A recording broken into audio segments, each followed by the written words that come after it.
It is written in the book of Matthew, it's written in the book of Mark, Luke, in fact in 4 books. It is written in all the synoptic gospels. Bakyongerako nga Yesu ayingira mu Yerusalemu. We are going to read briefly. Era tumalirize. Ekintu ekikulu kye tulina okutunuulira wano. Passion Week egasa ki eri obulamu bwaffe. N'okuyingira kwa Yesu Kristo e Yerusalemu. Jerusalem is the city of David.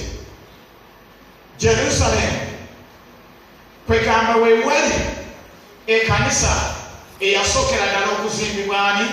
Solomon. Praise the Lord. Amen. So kati ekibuga kino kyali kyalondebwa Katonda.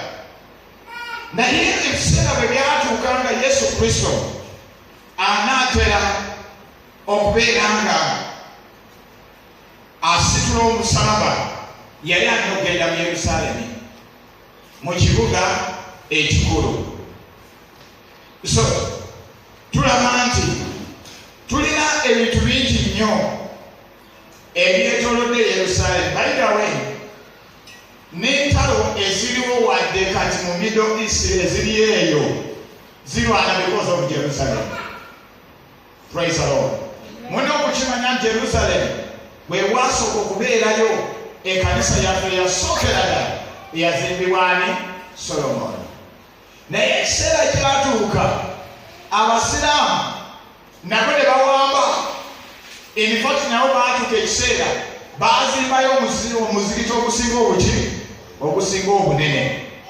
Kati abakristaayo balwana bagamba kino ekibuga kyaffe, nabandi nabo balwana bagamba ekibuga kino kiki? Kyaffe. In fact Bayibuli etugamba nti buli muntu yenna asabira Yerusaalemu omukisa afuna omuki? Afuna omukisa.